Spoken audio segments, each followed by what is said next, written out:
Students in East Baton Rouge Parish are growing more than just their brains. Georgia Peck went to an elementary and middle school in Baker today to find out how students are applying science and math lessons to real life.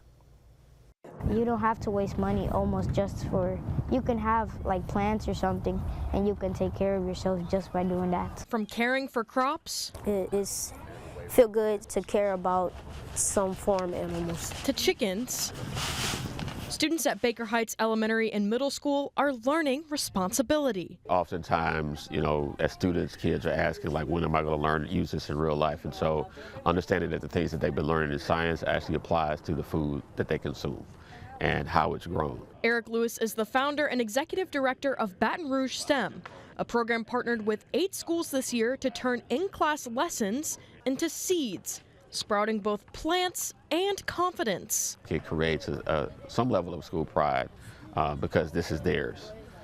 It doesn't belong to BR STEM, it doesn't belong to Mr. Lewis like it belongs to their school community. Every day, students take turns watering plants and feeding, watering, and cleaning up the chickens. It feels fun because they're a little playful and they make me laugh a lot.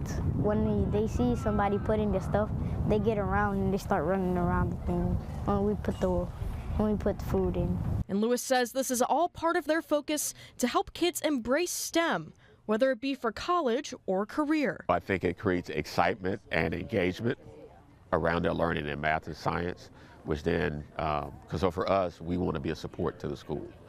So as the school is working to improve academic outcomes, this is one tool that we can hope to bring to the table for the school and for teachers. Georgia Peck, WAFB 9 News.